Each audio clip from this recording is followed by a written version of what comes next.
মৰমৰ ছাত্ৰ-ছাত্ৰীসকল, আমি ইতিমধ্যে নৱম শ্ৰেণীৰ তৃতীয় অধ্যায় জনসংখ্যা বৃদ্ধি আৰু বিকাশৰ প্ৰশ্নসমূহ আলোচনা কৰিবলৈ ওলাইছো।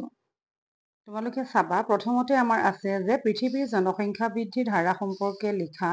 কিয় আৰু কোন সময়ছোৱাত জনসংখ্যা বৃদ্ধিৰ হাৰ যথেষ্ট বেছি আছিল? উত্তৰ: বৰ্তমান পৃথিৱীত জনসংখ্যা 700 কোটি পাইছেহি। এই জনসংখ্যাৰ 90% বিভিন্ন প্ৰাকৃতিক, অৰ্থনৈতিক আৰু সামাজিক কাৰকৰ বিভিন্নতাৰ বাবে প্ৰায় 90% উত্তৰ গোলাৰ্ধৰ ঠাইসমূহত থোপ খাই আছে। 1950 চনৰ পৰা 2000 চনৰ কালছোৱাত জনসংখ্যাৰ বৃদ্ধিৰ হাৰ যথেষ্ট দ্ৰুত হৈছিল। আজিৰ পৰা প্ৰায় 10,000 বছৰ আগে অৰ্থাৎ খ্ৰীষ্টপূৰ্ব 8000 যেতিয়া স্থায়ী কৃষিকৰ্ম আৰম্ভ হৈছিল তেতিয়া পৃথিৱীৰ মুঠ জনসংখ্যা 8 নিযুত আছিলে। এই সময়ছোৱাত জনসংখ্যাৰ বৃদ্ধিৰ হাৰ তেনেই নিম্ন হোৱাৰ কাৰণ আছিল দুৰ্ভিক্ষ আৰু মহামাৰী। কৃষিকাৰ্য স্থায়ীকৰণৰ পিছত যেতিয়া খাদ্য সুচল হ'ল তেতিয়া জনসংখ্যা খ্ৰীষ্টাব্দৰ আৰম্ভণিত 200 নিযুত হৈছিলে। 19 শতিকাৰ প্ৰথম দশকত 1808 পৃথিৱীৰ জনসংখ্যাৰ 1 মহানিযুত, পৰৱৰ্তী 200 বছৰত পৃথিৱীৰ জনসংখ্যা 7,000 নিযুত, 7 মহানিযুত। 1950 চনৰ পৰা 2000 চনলৈ 250 কোটি বৃদ্ধি পাই 600 কোটি হৈছিল। ইউনাইটেড নেশ্যনছ অৰ্থাৎ UN ঘোষণা অনুসৰি 2011 বৰ্ষৰ 31 অক্টোবৰ তাৰিখে 700 কোটি সম্পূৰ্ণ কৰিছে। এনেদৰে বৃদ্ধি হৈ থাকিলে 2025ত 800 কোটি আৰু 2050ত 950 কোটি অতিক্ৰম কৰিব বুলি ঠাৱৰ কৰা হৈছে। ইয়াৰ পিছৰ প্ৰশ্নটো আছিলে পৃথিৱীৰ বৰ্তমানৰ আনুমানিক জনসংখ্যা কিমান? জনসংখ্যা বৃদ্ধিৰ স্থানিক তাৰতম্যৰ প্ৰধান কাৰণবোৰ উল্লেখ কৰা। ৰাষ্ট্ৰসংঘৰ 2011 বৰ্ষৰ 31 অক্টোবৰ ঘোষণা অনুসৰি পৃথিৱীৰ মুঠ আনুমানিক জনসংখ্যা 700 কোটি। পৃথিৱীৰ সকলো ঠাইতে জনসংখ্যা বৃদ্ধিৰ হাৰ বেলেগ বেলেগ। জনসংখ্যা বৃদ্ধিৰ স্থানিক তাৰতম্যৰ প্ৰধান কাৰণবোৰ হ'ল: 1 নম্বৰ, এছিয়া মহাদেশৰ জনসংখ্যা বৃদ্ধিৰ প্ৰধান কাৰণটো হ'ল উচ্চ জন্ম হাৰ। এছিয়া মহাদেশৰ কেইখনমান মুছলমান প্ৰধান দেশত জনসংখ্যা বৃদ্ধিৰ হাৰ যথেষ্ট বৃদ্ধি হৈ আছে। নম্বৰ 2, উত্তৰ আমেৰিকাৰ জনসংখ্যা বৃদ্ধিৰ কাৰণটো হ'ল বাহিৰৰ দেশৰ পৰা হোৱা জনপ্ৰব্ৰজন। আমেৰিকালৈ বিভিন্ন সময়ত ইউৰোপ তথা পৃথিৱীৰ বিভিন্ন অংশৰ পৰা হোৱা জনপ্ৰব্ৰজন আমেৰিকা যুক্তৰাষ্ট্ৰৰ জনসংখ্যা বৃদ্ধি কৰি আহিছে। আনহাতে ইউৰোপ মহাদেশত স্থিৰ তথা একেবাৰে নিম্ন হাৰৰ জনসংখ্যা বৃদ্ধিৰ কাৰণ হ'ল অতি নিম্ন জন্মহাৰ তথা আমেৰিকা আৰু অচেনিয়ালৈ ঘটা উচ্চ পৰিমাণৰ বহিঃপ্ৰব্ৰজন। আন এটা কাৰণ হ'ল অৰ্থনৈতিক উন্নয়ন। আমেৰিকা যুক্তৰাষ্ট্ৰ, ব্ৰিটিছ যুক্তৰাষ্ট্ৰ, কানাডা আদিৰ দৰে অৰ্থনৈতিক দিশত আগবঢ়া দেশবোৰত হোৱা অৰ্থনৈতিক উন্নয়নৰ বাবে এই দেশকেইখনৰ জনসংখ্যা বৃদ্ধিৰ হাৰ যথেষ্ট কম। শিক্ষা খণ্ডত উৎকৰ্ষ সাধন। শিক্ষা ক্ষেত্ৰত উৎকৰ্ষ সাধন হ'লে জনসংখ্যা বৃদ্ধিৰ হাৰ কমে। উদাহৰণস্বৰূপে ভাৰতৰ কেৰালা ৰাজ্যত সাক্ষৰতাৰ হাৰ উচ্চ হোৱা হেতুকে ইয়াৰ জনসংখ্যা যথেষ্ট কম। ইয়াৰ পিছৰ প্ৰশ্নটো পৃথিৱীত বৰ্তমান জনসংখ্যা বৃদ্ধিৰ আঞ্চলিক তাৰতম্যৰ এখন ছবি দাঙি ধৰা। পৃথিৱীৰ উন্নত আৰু উন্নয়নশীল দেশসমূহৰ মাজত জনসংখ্যা বৃদ্ধিৰ হাৰ যথেষ্ট পাৰ্থক্য দেখা গৈছিল। 1750 পৰা 1950 বৰ্ষৰ সময়ছোৱা উন্নত দেশসমূহৰ জনসংখ্যাৰ বাৰ্ষিক গড় বৃদ্ধিৰ হাৰ 0.8%, উন্নয়নশীল দেশসমূহতকৈ 0.5%, যথেষ্ট বেছি আছিল।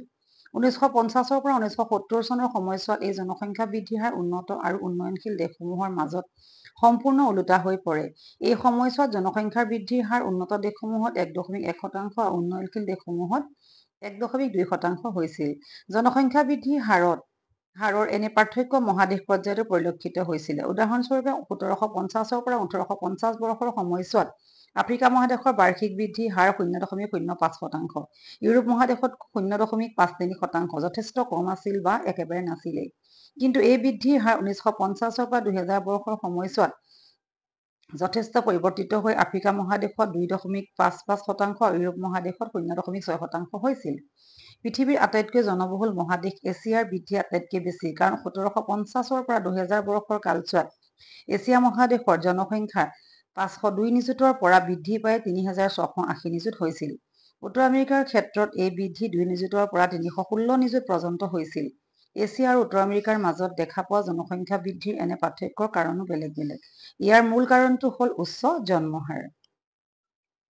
ইয়াৰ পিছৰ প্ৰশ্নটো হ'ল পৃথিৱীৰ জনসংখ্যা বিতৰণ সম্পৰ্কে লিখা আৰু এই বিতৰণত থকা অসমতাৰ প্ৰধান কাৰণসমূহ উল্লেখ কৰা। পৃথিৱীৰ জনসংখ্যাৰ ক্ষেত্ৰত পৰিলক্ষিত হোৱা এটা অতি উল্লেখযোগ্য বৈশিষ্ট্য হ'ল বিশ্ব জনসংখ্যাৰ আকাৰ আৰু বিতৰণৰ ক্ষেত্ৰত থকা বিভিন্নতা। ই সময় আৰু মহাদেশভেদে পৃথক। ৰাষ্ট্ৰসংঘৰ তথ্য অনুসৰি 2010 বৰ্ষত পৃথিৱীৰ আনুমানিক জনসংখ্যা আছিল প্ৰায় 700 কোটি। এই মুঠ জনসংখ্যালৈ এছিয়া মহাদেশৰ অৱদান 61% হোৱাৰ বিপৰীতে আফ্ৰিকা মহাদেশৰ অৱদান আছিলে 14.7%। 2010 বৰ্ষৰ পৃথিৱীৰ জনসংখ্যা ইউৰোপ মহাদেশৰ অংশ আছিলে 10.5%। উত্তৰ আমেৰিকাৰ অৱদান আছিলে 5%, আনহাতে দক্ষিণ আৰু মধ্য আমেৰিকাৰ অৱদান আছিলে 8.3%, আৰু ওচনীয়া মহাদেশৰ অৱদান আছিলে একেবাৰে কম 0.5%। 2010 বৰ্ষৰ তথ্য অনুসৰি উন্নত আৰু উন্নয়নশীল দেশসমূহৰ মাজতো জনসংখ্যা বিতৰণৰ ক্ষেত্ৰত উল্লেখযোগ্য প্ৰভেদ পৰিলক্ষিত হয়। বৰ্তমান সময়ত বিশ্বৰ জনসংখ্যা প্ৰায় 18.4% লোকে আমেৰিকা যুক্তৰাষ্ট্ৰ, ব্ৰিটিছ যুক্তৰাষ্ট্ৰ, অষ্ট্ৰেলিয়া, কানাডা আদিৰ দৰে উন্নত দেশসমূহত বাস কৰে। আনহাতে অৱশিষ্ট 81.6% পৃথিৱীৰ উন্নয়নশীল তথা অনুন্নত দেশসমূহত বাস কৰে। ইয়াৰ উপৰি বিশ্বৰ মুঠ জনসংখ্যাৰ প্ৰায় 10% পৃথিৱীৰ প্ৰথম জনবহুল দেশ চীনত পৰিলক্ষিত হোৱাৰ বিপৰীতে বিশ্বৰ মুঠ জনসংখ্যালৈ 17% অৱদান আগবঢ়োৱা ভাৰতবৰ্ষ হ'ল পৃথিৱীৰ দ্বিতীয় জনবহুল দেশ। ইয়াৰ পিছৰ জনসংখ্যা বিতৰণত থকা অসমতাৰ প্ৰধান কাৰণবোৰ হ'ল জলবায়ু, ভূ অৱয়ব, মৃত্তিকা, শক্তি আৰু খনিজ সম্পদ, যাতায়াত ব্যৱস্থা আৰু আৰ্থ-সামাজিক অৱস্থা।